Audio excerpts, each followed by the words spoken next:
Hello दोस्तों, मैं लेकर आया हूँ एक अलग वीडियो जो एमएससी सेमेस्टर 1 के लिए बहुत ही इम्पोर्टेंट क्वेश्चन है। अगर आपको अच्छा लगे तो इसे ज़रूर पूरा वीडियो देखें और मेरे चैनल को लाइक सब्सक्राइब ज़रूर करें। मैं आपको अभी बताने जा रहा हूँ Hammond's postulate. Hammond postulate actually Hammond के द्वारा दिया गया था।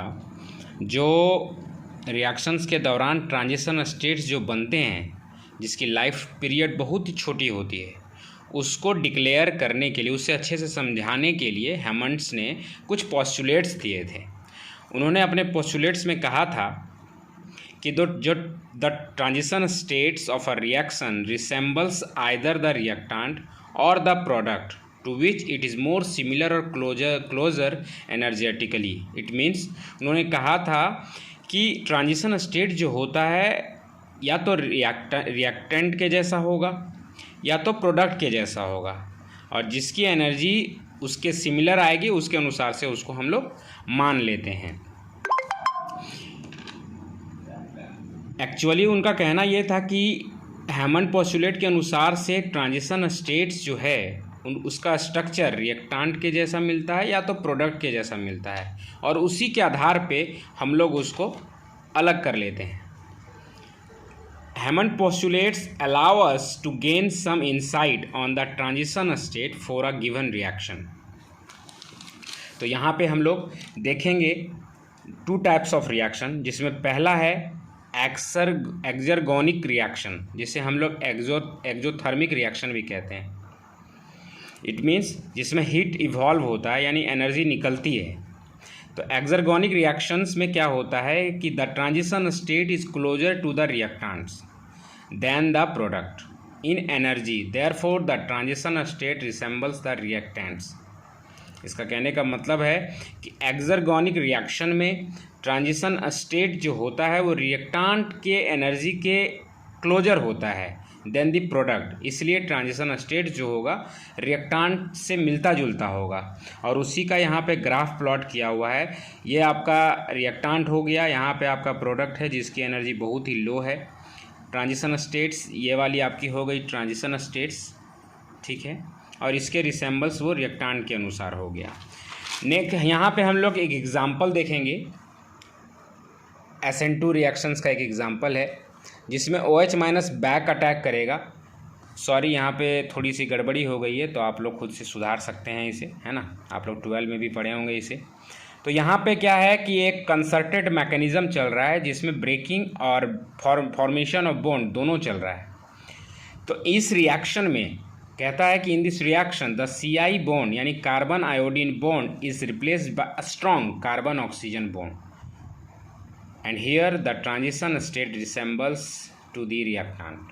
ट्रांजिशन स्टेट रिएक्टेंट से मिलता जुलता है। अब हम लोग चलते हैं दूसरे type of reaction, now in endergonic reaction, it means endothermic reaction. इस रिएक्शन में the transition state is closer to the products. कहने का मतलब हुआ कि ट्रांजिशन स्टेट जो होगा प्रोडक्ट से मिलता जुलता होगा, ठीक है।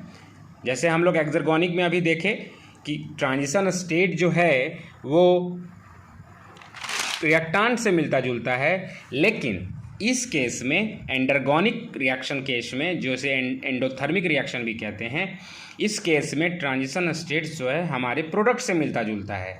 इसका ग्राफ जस्ट थोड़ा सा एक्सर्गोनिक से उल्टा है, जिसमें रिएक्टेंट की एनर्जी इसमें कम है और प्रोडक्ट की एनर्जी थोड़ी ज़्यादा है। और हमको पता है कि ट्रांजिशन स्टेट्स जो एनर्जी ज़्यादा होती है तो उसकी एनर्जी थोड़ी सी प्रोडक्ट से क्लोजर पाई जाती है, इसलिए इसको हम लोग प्रोडक्ट के जैसा ट्रांजिशन स्टेट का स्ट्रक्चर समझ लेते हैं। उसका एक कुछ एग्जांपल्स में हम लोग SN1 के रिएक्शंस को देख सकते हैं, जिसमें देखेंगे टर्सरी ब्यूटाइल आयोडाइड है। जो आयोडाइड जो है फर्स्ट स्टेप में वो डिपार्ट्स कर जाएगा अपने इलेक्ट्रॉन्स को लेके और कार्बन के भी इलेक्ट्रॉन्स के लेके, तो उसके वजह से इसमें ट्रांजिशन स्टेट क्रिएट होगा और एक कार्बोकटाइन बनाएगा जो मोस्ट स्टेबल वेरी स्टेबल कार्बोकटाइन होता है। और ये जो है एक इंटरमीडिएट के रूप में भी स्टेबल है, लेकिन ये एक ट्रांजिशन स्टेट यहाँ पे बन जाता है। हैमंड्स पोस्टुलेट्स के हम लोग यहाँ पे कुछ एप्लीकेशंस को देखेंगे। हैमंड पोस्टुलेट्स जो था वो ईजिली एक्सप्लेन कर पाया कि रेट ऑफ रिएक्शन और प्रोडक्ट की जो स्टेबिलिटी है उनके बीच एक रिलेशन दे पाया वो। दूसरा है कि हैमंड पोस्टुलेट्स जो एप्लीकेबल था एरोमेटिक इलेक्ट्रोफिलिक सब्स्टिट्यूशन रिएक्शन में, जिसमें which proceeds through formation of carbocation which is an endergonic reaction. Electrophilic substitution reaction जो होता है कि इंडरगोनिक रिएक्शन होता है, और इसे भी हैमंड पोस्टुलेट्स के थ्रू अप्लाइड किया गया। साथ ही साथ हैमंड पोस्टुलेट्स जो था वो एक्सप्लेन किया कि कैसे किसी भी रिएक्शन में सेलेक्टिविटी प्रोडक्ट का फॉर्मेशन होता है। नेक्स्ट, हैमंड पोस्टुलेट्स की एप्लीकेशन में एक और ये भी काउंट होती है कि ये बहुत ही ज़्यादा यूजफुल हुआ ताकि in rationalising the SN1 reaction mechanism, SN1 reaction को मैकेनिज़्म को समझने के लिए हैमंड पोस्टुलेट्स भी थोड़ी मददगार रही। नेक्स्ट, इसमें हम लोग देखते हैं इसके लिमिटेशंस को। कहता है it makes a connection between rate of reaction and equilibrium which is no theoretical basis.